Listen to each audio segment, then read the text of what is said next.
Oke,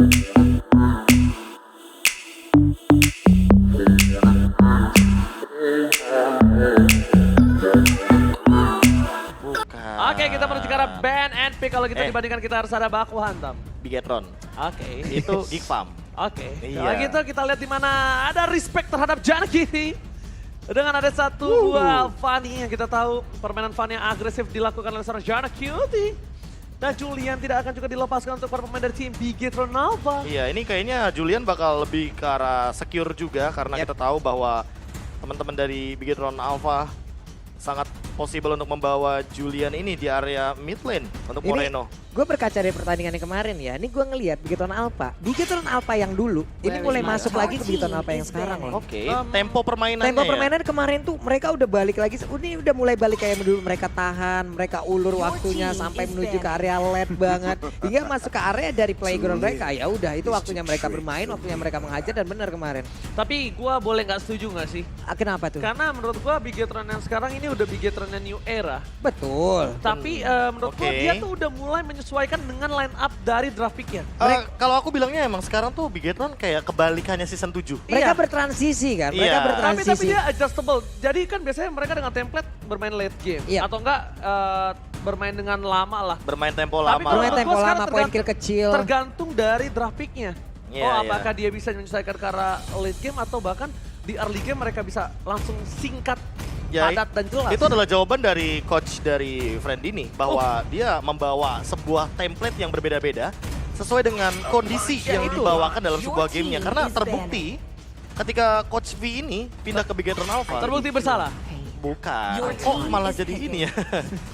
Salah. Benar, saya paham ke sana arahnya Pak. Tapi untuk coach V sendiri ketika dia mungkin sama nasibnya seperti coach Yep juga meninggalkan tim lamanya.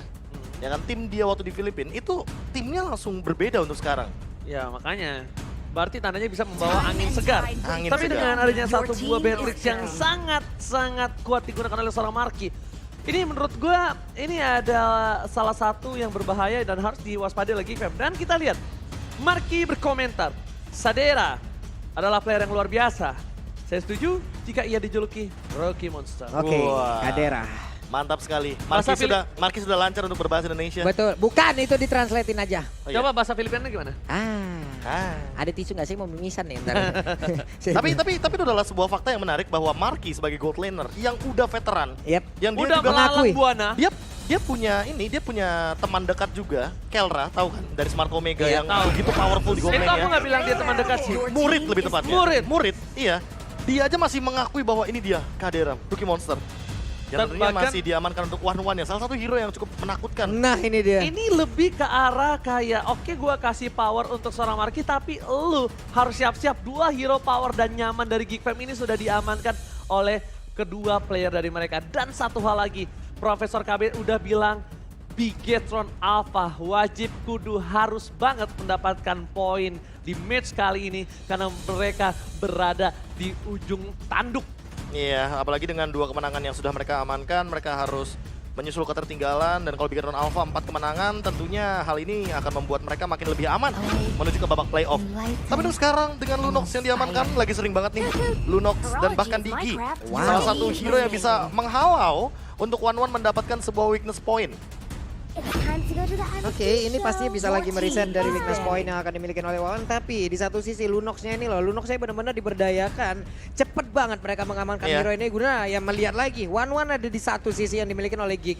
Mau nggak mau di sini Lunox tugasnya emang nabrak untuk membersihkan ataupun melelehkan langsung dari pergerakan one-one itu Dan sendiri. inilah dia komentar dari Baloyski. Saya sangat tahu bahwa Marky adalah gold laner yang hebat. Ia memiliki macro play yang bagus. Unik banget. Ya. Gold laner rata-rata identik dengan micro play-nya. Tapi untuk Marky, macro play. Berarti ini Poin tentunya poin plus dan bisa terlihat salah satu menurut gua ada 2 gold laner Indonesia yang cukup kuat di makro dan selalu menunjukkan taringnya. Satu cewek. Satu lagi satu orang yang benar-benar menarik, Kabuji. Tapi mungkin kalau secara komunikatif ya, itu berbeda. Cewek dia lebih speak up. Yep.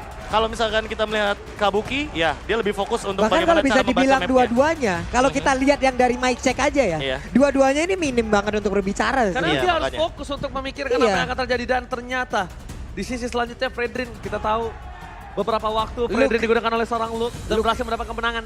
Pernah meng-baiting 5 kalau nggak salah hero dari Alter Ego. Ya, Dan bahkan dia tidak ditumbangkan Samsak. sama sekali. Karena kita tahu power dari Fredrin, dia bisa memberikan sebuah kite back untuk teman-temannya yang bakal melakukan engage ke arahnya.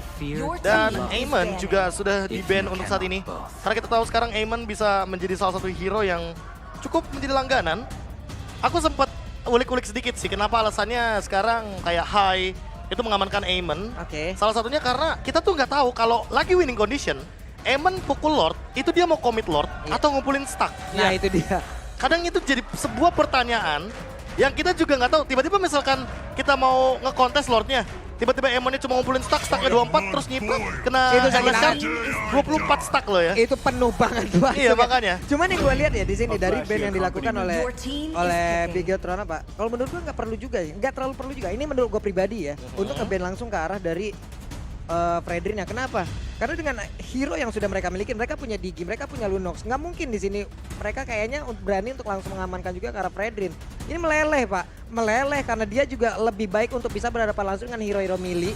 Sementara dengan 2 hero ini saja plus Beatrix-nya nanti kalau emang dapat positioning, Fredrin gak bakal bisa melakukan banyak hal loh. Apalagi Nah. Lunox kita taw, semakin tebel lu.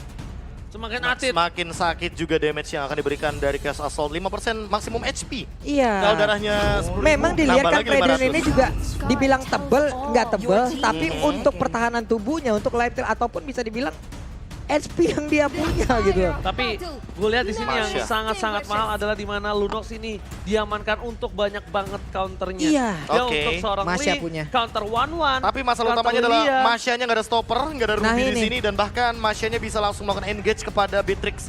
Karena kita tahu power dari Beatrix ketika dia terkena disarm, satu efek aja itu yang membuat dia tidak bisa melakukan basic attack. Beatrix pasti bakal langsung terdiam, dan kita tahu Thunderclap-nya. Ini akan menjadi sebuah senjata yang mematikan. Minimal bisa ngejauhin Beatrix. Namun, Wind of Nature bisa menjadi jawaban bagi Marky. Tapi apakah akan langsung dibuat pada item yang kedua? Karena kita tahu biasanya rata-rata habis Blade of Despair, dia bikin Malefic Roar, Hunter Strike, Huskclaw. Ini menjadi waktu yang menentukan Bigetron apakah bisa secure karena playoff atau Geek Farm yang akan menarik Bigetron ke zona merah. EPL Arena, kita kasih semangat 2 tim kali ini. Oke, semakin panas lagi, semakin meriah lagi, semakin heboh lagi MPL Arena untuk langsung menyaksikan di match yang pertama Bigetron apa versus Geek Farm. Oh my god. Ini benar-benar sebenarnya adalah hari yang cukup menegangkan untuk Bigetron Alpha itu sendiri. Iya, iya. Dan mungkin ini bisa menjadi salah satu hal yang mereka harus pertimbangkan dengan baik karena ini di ujung tanduk dan mungkin kalau mereka gagal, for the first time ya dia nggak playoff ya. Iya, sementara kita tahu sendiri bahwa ini udah memasuki minggu-minggu yang krusial. Krusial banget. Hanya tersisa beberapa minggu lagi dan bahkan Waduh, Marky, ketarik dong. Marky. Langsung ketarik di awal-awal. Oke. sebuah ucapan selamat pagi sepertinya dari Baloyski kepada Marky ya. Itu berarti happy morning ya. Happy morning. Oke, tapi lihat di sisi sebaliknya. Para pemain dari tim Geek Farm mereka benar-benar mengawal di arah bottom lane.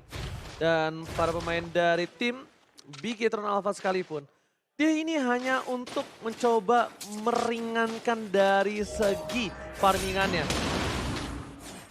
Oke, dan sekarang bahkan kalau misalkan kita melihat dari bottom lane-nya ini jadi adu babysit ya. Kadera dan juga Marky yang benar-benar dalam keadaan mereka sama-sama kena pressure. Cuma bedanya untuk Baloyski dia bisa memberikan pressure yang lebih dalam lagi dengan Iron Hook yang dia miliki. Apalagi flickernya masih belum dia gunakan dari awal. Dan ini look inilah yang jadi masalah nantinya. Kenapa? Karena look ini akan menjadi sebuah masalah untuk seorang Marky. Dan untungnya posisi kali ini Marky dia udah punya Digi. Dia banyak banget yang nge-save untuk pergerakan dari seorang Marky itu sendiri. Jadi bisa terlihat powernya di arah dari satu buah gold mereka. Dan bahkan ini prediction by Axe. Di mana dua caster Indonesia karena Geek Fam, Ranger Emas, satu Bigetron dan sebelum itu Iron Hood first blood kali ini akan didapatkan oleh Sarjana Cutie di arah bottom lane. Dan nampaknya permainan dari Bigetron Alpha mereka kehilangan gold laner mereka, tapi akankah ditukar dengan sebuah turtle? Karena cukup jauh kita lihat untuk coba nge-reach ke arah top lane dan satu-satunya Janna. iya Janna. Apakah dia berani? Karena Janna ini gak punya purple buff, itu dia yang harus coba diperhatikan. Retribution Janna Cutie.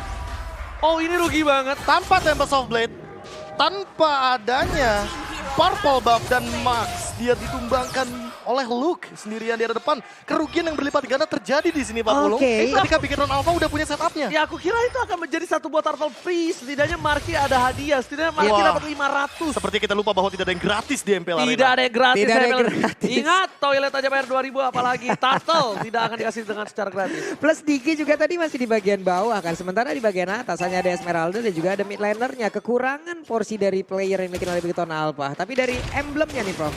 Ya, untuk sekarang bahkan kita melihat penetration full untuk Janna Cute dan untuk Max juga dia sama. Tapi di sisi lain kalau misalkan kita melihat dari Luke, dia memiliki power untuk penambahan poin HP, Yep. darah dan juga dari segi armornya dia kuat sekali. Attack speed dari Kadera seperti biasa 1-1. Dengan attack speed otomatis dia akan memiliki sebuah kaki untuk berjalan di sana. Marky cukup berbahaya kalau misalkan kita melihat weakness point, tapi Wow. ingat Ki juga sudah memiliki time journey. Tapi lihat Alzura menggunakan sprintnya untuk kabur menuju ke arah belakang untuk kali ini. Dia punya Black Shoes tapi dia nggak mau. Sedangkan di sisi lainnya, Sorizo mencoba untuk membuat waktu yang lama terhadap Janna Kitty melakukan rotasi dengan cara apa? Cara membuat dia sekaratul. Posisinya walaupun dia punya satu buah buff turtle, tapi itu yang diinginkan oleh seorang Sorizo. Dan Marky di arah bottom lane, dia mencoba semaksimal mungkin untuk melakukan pushing dan plating dengan kondisi yang seadanya. Max nggak ada satu buah Phantom Messenger dan bahkan Max kali mencoba menghindari, tidak ada lagi pointer Thunderclap yang sangat sakit membuat damage yang besar terhadap seorang Max. Ini dia problemnya di mana dari seorang Luke. Walaupun dia tidak memiliki damage yang besar, tapi impact Thunderclap-nya, Profesor. Iya, ditambah dengan slow effect-nya kan. Kita tahu Thunderclap itu ada slow effect-nya. Jadi Slow effect, gagal channeling. Mini Stun itu dia yang sangat penting untuk dari seorang Masya. dan ini memicu juga kan untuk Thundrose-nya dikeluarkan. Dan ini di posisi dari Big Hero Alpha untuk hero yang bisa menghentikan Luke ini belum punya powernya. Belum Yang punya tadi aku bilang kan powernya. gak ada stopper, dan untuk sekarang buat teman-teman yang lagi mau jajan di GrabFood, langsung aja scan di bawah sini. Yap. Langsung ya teman-teman ya dengan diskon sampai dengan 20.000. Sementara itu dari Turtle sekarang belum ada setup lagi yang bisa dilakukan oleh pemain dari Bigton Alpha. Mereka kehilangan pemain hanya saja untuk pergerakan dari Sorizo cukup berani. Dia lompat sendirian, dia lakukan Palistar Moon, dia pergi ke area tersebut. Dan sekarang bayaran yang harus dia keluarkan adalah satu sprint harus di pop up dan nanti di sana ada tim fight yang berbeda ataupun dia di push langsung. Tidak ada satu spell penyelamat lagi untuk di dalam tubuhnya. Enggak, masalahnya ini kita lihat juga di mana Gifam owning dari 1000 gold ditambah dengan posisi dari 1-1 di tangan Sadera yang belum ditumbangkan.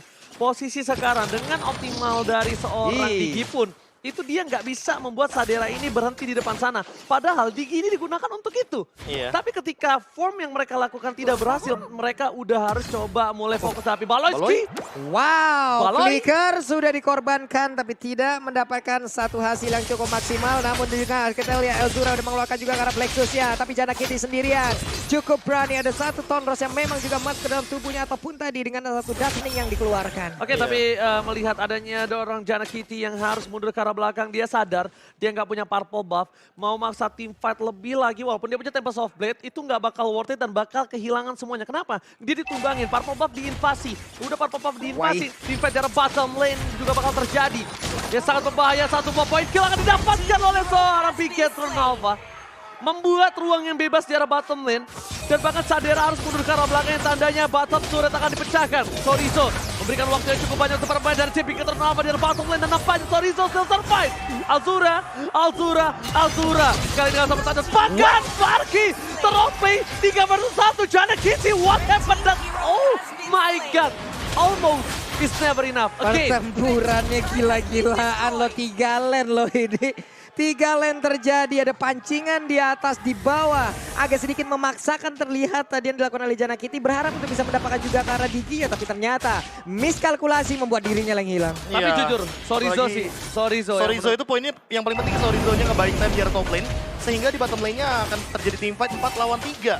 Kalah kuantitas, kalah dari segi skill, dan juga nanti kita tahu bahwa di sini untuk dealing damage, Ki dia memiliki sebuah time journey yang bisa menyelamatkan di momen-momen krusial. Dan Janna Cute, dia tadi di momen terakhir Finch Poise-nya udah digunakan, jadi nggak bakal bisa terbang lagi ke arah tembok. Dan bukan hanya itu aja Profesor KB, ini Janna Cute bakal coba diinvasi oleh seorang Sorizo. Tapi Max akan mengamankan dengan sangat pasti karena buying time dilakukan Sorizo lagi dan lagi. Sekarang yang itu dia. Oke, dulu banyak yang bilang offlaner ini mereka harus adu mekanik, harus adu A, B, C. Dan sekarang dengan hanya mengandalkan mekanik, menurut gua itu sulit banget karena mereka sangat satu buat surprise attack dan masih ada satu motor brilliant kah? No, karena instant damage satu trap berhasil membuat Bikin terlambat tersumbangkan dan para pemain dari tim Geek Fam kali ini mereka kehilangan Baloyski dan Sadera. Semua outlet terbuka. Marki type journey for save the day. Dan berhasil tapi saya sekali bete-bete dia minta Sadera tersumbangkan. Sardas sangat bagus Sorizo membuat seorang Sadera tersumbangkan. Tapi di sisi sebaliknya lihat Bigetron apa membalikkan keadaan. Wah, ini Sorizo masih selamat tapi tidak akan bertahan jauh lebih lama lagi. Bahkan tadi ini ada hal baik yang mereka lakukan di mana weakness point yang dimiliki oleh Esmeralda terbuka tapi targetnya adalah Marki. Membuat Marki menjauh dari area pertempuran tersebut hingga mereka kehilangan dealer damage lagi tambahan. Iya. Problemnya adalah Max tadi Phantom Execution-nya nggak kena. Iya, Untungnya. kehilangan banyak damage dealer jadinya begitu. Kalau Phantom Execution-nya kena itu kasusnya bakal berbeda. Dan ini mungkin berat untuk seorang Max. Kenapa? Dia harus coba mulai dari nol lagi dengan ada 3 poin yang ditumbangkan dan damage deal by Axorizo. Dilihat maksanya mendeal damage di atas seorang Masha yang dari tadi nggak melakukan team fight secara overall. Dia ya team fight di laningnya. Mencoba Thunderclap udah kelar. Ya, Gak tapi ada kalau ngomongin follow-up soal lagi. bagaimana Max dengan dealing damage-nya, tugasnya dia di sini sebagai jungler adalah mengamankan poin objektif untuk Retribution. Oke. Tapi kalau misalkan goldnya ini loh, player gold by UBS Gold, kita bisa melihat bagaimana Sorizo dan Marki yang saling mengejar. Kita tahu dalam satu tim ini Big Drone Alpha memiliki 2 power untuk pattern farming di gold dan juga EXP lainnya. Hanya saja, untuk poin terpentingnya untuk saat ini, Marki harus ditempel sama Ki. Itu membuahkan sebuah gameplay makro di mana Geek Farm sudah bisa membaca bahwa selalu ada 2 sampai dengan 3 untuk di backup-nya Marki. Betul banget. Mereka jadi nggak bakal berani untuk melakukan pick off ke arah Marki ketika mereka belum siap dengan damage deal yang maksimal. Dan bahkan yang bisa aku lihat adalah di sini Max kayaknya udah mulai harus hilang dari radar deh. Kenapa? Dia udah nggak bisa lagi yang ngebuka atau dia langsung masuk dari front to back. Dia kalau bisa main dari arah belakang Profesor. Kalau bisa dia coba maksa Elzura untuk break shoes or segala macamnya karena eksekusinya mungkin nanti ada di Sorizo, tapi lihat bakal coba ditarik turun ke arah bawah. Janacute akan mengadu satu barang terbesar tapi Sorizo is coming. Wow. Ini dia, cutting posisi yang sangat tidak enak tapi lihat surprise. Happy birthday Baloyski. Membuat dia ditumbangkan dan Max mengamankan satu buah momentum yang sangat tepat. Dipaksakan di fight dan ingat Baloyski sudah menggunakan flickernya. Tidak ada flicker tambahan untuk seorang Baloyski dan bahkan Janacute harus mundur ke arah belakang. Bakal coba amankan momentum yang mereka miliki dengan adanya loncat bahkan minion dalam mid lane. Gak bisa di cover oleh seorang Elzura kalau dia gak pulang dulu. Karena dia bisa saja terkena HBD dari Moreno. Ini Ki tadi pinter banget loh. Di saat One yang mau maju ke bagian depan, kebuka satu weakness point, dia nggak masalah. Dia buka time journey-nya, kereset lagi. Ada kesempatan untuk Marki mengeluarkan Wesker One-nya. Udah hilang. Yes. Ya, ditambah dengan power dari Luke-nya sendiri yang sekarang juga tidak bisa melakukan serangan dadakan tanpa adanya positioning yang dimiliki sama Ki dan juga Marki. Karena kerap kali kita akan melihat bagaimana Luke ketika dia men-zoning out ke arah belakang dengan item yang udah dia miliki. Oke, dia punya durability tapi tidak untuk bertahan lama dari serangan Ki. Apalagi dia punya reverse time. Satu tali yang akan menarik seorang Luke dari Masha-nya. Oke. Ini dia salah satu contohnya. Luke akan coba trigger di sisi belakang Janacute menuju ke arah seorang Parke. Objektif gaming terlalu seorang Parke dan bahkan Janacute ter-take down. Dibalas kembali keadaannya. Para pemain dari tim Geek Fam mereka harus mundur. Mereka nggak boleh maksa team fight karena mereka nggak punya power dobrak untuk Bigetron Alpha. Sedangkan satu buah Iron Hook yang sangat baik mendapatkan Ki. Jatuh didapatkan. It's okay, no problem karena didapatkan oleh seorang KYY. Wow. Problem utamanya adalah yang dilepas dari Bigetron Alpha adalah Marki. Kalau tadi Marki case-nya masih bertahan dan punya Win of Nature, mungkin ini sedikit beda, Profesor. Itu udah ditargetin sih lebih tepatnya. Itu adalah sebuah target operasi yang menarik sekali. Langsung menuju kepada Marki dan inilah dia Sorizo. Yang tadi sempat mengembalikan keadaan berkali-kali dengan Esmeralda pick-nya. Kita tahu sendiri bahwa kill participation-nya juga bisa dibilang berada di atas rata-rata. Namun untuk Sorizo dengan play-nya dari awal game kita melihat. Ini sudah membuktikan bahwa dengan Esmeralda ini dia bisa bikin banyak potential fight. Yap. Oke. Di area top lane dia buying time, di area mid lane dia menumbangkan Baloyski.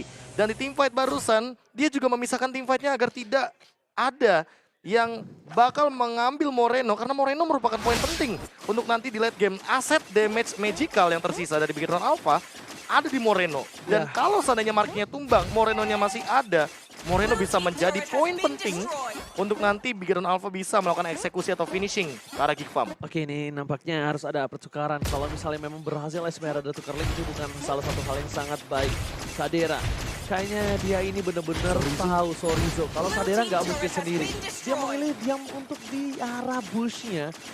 Dan memilih untuk pulang, itu salah satu trigger yang bagus. Tapi Sorizo terdeteksi. Balai is coming. Dan Flodihan terbuka. Marky mencoba untuk melakukan defensive. Tapi ternyata Crossbow Outland the winner for today. Kali ini mencoba menyelamatkan Sorizo. Sorizo berhasil diselamatkan. Tidak ada source skill dari tim Big Mom. Kali ini mereka harus kehilangan Elzura.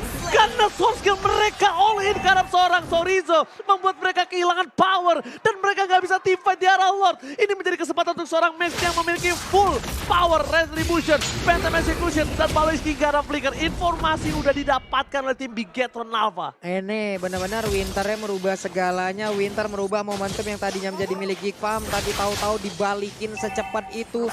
Semua source skill keluar, semua kemampuan mereka keluar. Tapi tidak hasil yang didapatkan, malah mereka dibalik untuk sekarang. Oke, Balois hombang kali ini. Chana Kyute. Satu Moreno Kane menjadi salah satu power yang harus ditumbangkan. Tapi di sisi sebaliknya, Shadera tidak bisa menghentikan pergerakan dari Bigetron Alpha dan berhasil mendapatkan satu ball Lord yang terhormat. Crossbow tank terbuka, Marky informasi telah diberikan untuk mundur dibandingkan dia harus terkena imbasnya. Yang berbuat Sorizo yang terkena imbasnya dari seorang Marky. Dan Phantom Execution masih bisa menghindari seorang Luke. Thunderclap dikeluarkan tapi damage-nya masih belum cukup. Ya, poin plusnya di sini adalah Janakut mendapatkan Moreno tanpa adanya purple buff. Betul. Itu adalah sebuah hal yang mungkin tidak terlihat barusan karena purple buff-nya juga baru up ketika Lord-nya lagi di-engage sama teman-teman dari Bigetron Alpha. Dan sekarang dia pegang purple buff. Luke juga ready banget dengan ult yang dia miliki. Kadera ini dia high ground defender-nya terlalu banyak dari Geek Farm karena Elzura juga clear untuk Lord-nya. Itu dalam hitungan detik. Dan tapi sekarang Geek Farm walaupun mereka melepaskan Lord-nya tapi mereka mendapatkan poin hero. Sehingga Moreno harus reset terlebih dahulu. Sprintnya belum ready dan mereka harus mempertimbangkan untuk Ki. Itu dia snipernya dari belakang yang tidak terdeteksi ternyata. Memaksa Geek Farm untuk mundur dan tidak bisa melakukan setup pick off-nya. Untungnya itu dia yang Profesor KB telah bilang high ground defensive mereka cukup besar. Bahkan dengan Lord yang sudah di-enhance itu masih belum mampu untuk mendobrak para permainan tim dari Geek Farm. Sedangkan di sisi sebaliknya Bigetron Alpha mereka leading 3.000 gold yang kali ini harus mereka amankan dari segi laningnya. Kenapa? So far yang aku lihat, Janakut tahu dia posisinya tidak cukup baik. Jadi dia melakukan split push berkali-kali, mencoba untuk mendorong minionnya, baru coba team fight. Ya, masalah utamanya adalah Geek Farm ini punya banyak banget hero yang bisa ditinggalin sendirian. Sementara Bigetron Alpha itu dependent banget sama Ki dengan giginya. Sama team fight-nya. Karena memang untuk dari segi roamer, ini bukan roamer yang bisa nembus tembok. Ini bukan roamer yang benar-benar rotasinya cepat. Tapi Digi adalah tipikal hero untuk team fight. Anti-CC dia miliki. Tentu ini akan membantu Marky dan Moreno dalam memberikan dealing damage. Namun Sorizo yang akan menjaga laning jauhnya di arah bawah karena Lordnya di arah top lane. Lagi dan lagi. Ini sebuah keuntungan bagi Geek Farm sebenarnya. Karena kalau mau main split push, di sini powernya mereka ada di One dan juga ada di Masha. Dengan ngedorong lane di bawah ini akan menjadi poin plus. Namun untuk inilah dia Ki. Most hero picknya juga kita tahu sendiri bahwa hero-hero cover. Digi, Lolita, Atlas juga sempat dia gunakan. Apalagi dengan kita tahu sendiri juga dia asisnya itu rata-rata per gamenya sangat tinggi sekali. Oke, kalau gue lebih suka main ke 3-1-1 untuk Geek Farm. Mereka bermain Elzura, Sadera dan juga Baloy. Mereka ambil split push-nya 2. At least setidaknya mereka coba dorong lewatin sungai dengan adanya posisi yang diunggulkan. Kenapa? Ini dengan adanya Lord di atas mungkin akan ada team fight di arah bottom lane lagi. Karena satu-satunya mencoba untuk sedikit memberikan distraction dan bakal coba untuk mendorong yang tidak ada para pemain dari tim Bigetron Alpha ya di arah bottom lane. Iya. Dengan adanya owning yang dimiliki dari tim Bigetron Alpha, nggak mungkin mereka melepaskan Lord kali ini. Karena balik lagi sih, karena dia punya owning gold. Lordnya di atas soalnya. Ya poin plus yang dimiliki sama Geek Farm sekarang. Karena mereka punya power untuk melakukan split push ini. Yes, Masya-nya kalau Masih ada standby ini. menurut gue pribadi, Masya-nya tetap di arah bottom lane, tetap dorong. Tetap di situ. Karena apa? Rotasi Masya dan juga Esmeralda itu lebih cepat di arah Masya. Oke. Dan Iya, bahkan untuk late game ya. untuk late game-nya, Thunderclap-nya bakal lebih sakit dan dia lebih sustain banget. Bisa kita bilang Esmeralda mungkin agak cukup terlambat untuk melakukan rotasi, tapi yang pasti Masya-nya ini bisa datang lebih cepat dibandingkan Esmeralda, tapi tergantung kasusnya. Sama pressure-nya juga sih, ke arah gold lane kan dia bisa thunderclap langsung. Dan itu bisa memicu bagaimana Ki dengan time journey-nya. Ketika time journey udah digunakan, otomatis Baloiski dan juga Kadera akan lebih mudah untuk melakukan sebuah setup team fight. Ini Baru juga sadar anak satu apati. pemain yang dimiliki oleh pemain Victor Alpha ataupun Gitu sendiri nggak boleh terlalu maju. Kita tahu ada Flicker, ada Bloodhound, dan Bloodhound tidak bisa diamankan juga jika seandainya satu time journey itu juga harus selalu digarisbawahi. Tapi ternyata untuk kali ini kita lihat terbuka sudah. Hanya saja crossbow yang masih sempat langsung dikeluarkan dan Moreno menjadi korban pertama yang dibakar untuk KYY. Mau kabur ke bagian mana dan hilang sudah KYY. Oh my god, team fight berhasil didapatkan. Winok itu telah dibuka dan bahkan jarak Cutie dari depan sana. Looking for wipeout Sarizo. Gak ada lagi crossbow tapi lihat dari seorang Elzura melumpuhkan Esmeralda. Lord terbuka dengan sangat bebas. Geek Fam, satu buah pelatihan. Inisiasi dari Baloyski. Ternyata di follow up itu kuncinya adalah satu Profesor. Percaya. Percaya. Karena apa? Sorizo. Sosok paling tebal di posisi dari Bigetron Alpha, tapi bukan itu poinnya. Gimana caranya crossbow of tanknya dibuka terlebih dahulu? Karena aku sering bilang bahwa Franco ini adalah tipikal hero yang gak ada angin, gak ada hujan, dia bisa melakukan setup teamfight. Dan itu adalah sebuah teamfight yang dipicu oleh satu sosok Baloyski dengan menggunakan ultimate secara paksa ke arah Sorizo sehingga terbukalah sebuah anti-CC power time journey yang digunakan. Dan itu langsung mengubah skema permainan yang tadinya oke Bigetron Alpha nunggu sabar. Sempet masalahnya crossbow tanknya. Betul. Iya. Ada dua. Pertama, Moreno dia nggak di posisi Order Brilliance. Gak ada Winter Truncheon juga untuk kali ini. Ya kan, baru ada. Karena kalau ada tadi dia udah dipakai.